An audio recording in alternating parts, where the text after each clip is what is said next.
আৰু মই শ্ৰীকৃষ্ণ ভক্তকে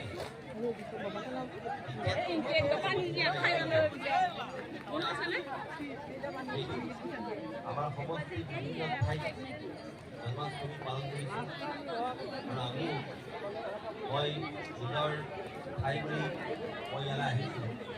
আকৌ মই বিভিন্ন স্থানলৈ মই যাব লাগিব ৰাইজক মাত দিবলৈ আৰু সেৱা কৰিবলৈ। মাত্ৰ মই এটা কথা হিচাপ কৰিছোঁ, এয়া হৈছে কি যে আমাৰ এই যে সমগ্ৰ ভাৰতবৰ্ষ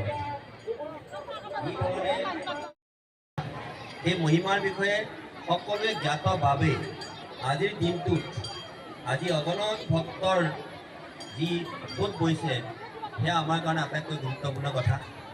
আৰু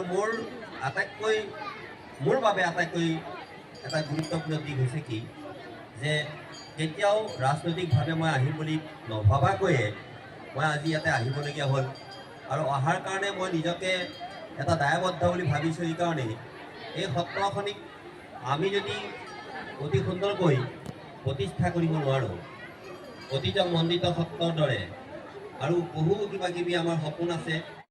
অমূল্য সম্পদ সত্ৰীয়া নৃত্যৰ ব্যাকৰণ মাটি আখৰেৰে আমাৰ নৃত্যটি আপোনালোকৰ মাজত পৰিৱেশন কৰিবলৈ লৈছোঁ।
এইবাৰ আমি পাঁচগৰা ব্যক্তিক ব্যৱস্থা কৰিছিলোঁ।